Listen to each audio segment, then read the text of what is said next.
Friends, இன்றைக்கி morning எங்கள் கிச்சனில் நான் என்னெல்லாம் டிஃபன் பண்ணி எங்கள் வீட்டில் உள்ளவங்களை அசத்த போகிறேன்றதை நான் உங்களுக்கு காணிக்கிறேன்.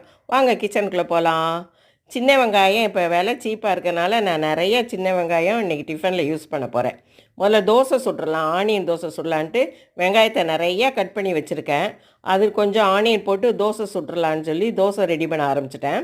நீங்கள் ஆனியன் தோசை சுடுறப்பையோ நார்மலாக தோசை சுடுறப்ப நீங்கள் இட்லி தட்டு மூடி போட்டு நீங்கள் பண்ணிங்கன்னா தோசை நல்லாயிருக்கும், பரட்டி போடணும் அவசியம் இல்லை. அந்த ஆனியன் தோசைக்கு தொட்டுக்கிறதுக்கு தக்காளி சட்னி, அப்புறம் தேங்காய் சட்னின்னு பண்ணிட்டேன்.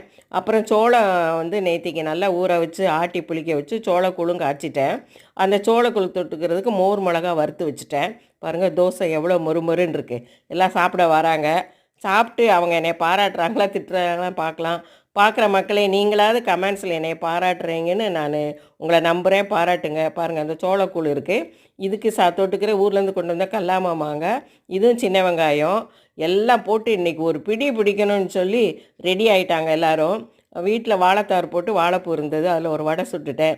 என்ன மக்களே, என்னுடைய டிஃபன் பார்த்தா பிடிச்சிருந்தா லைக் பண்ணுங்கள், ஷேர்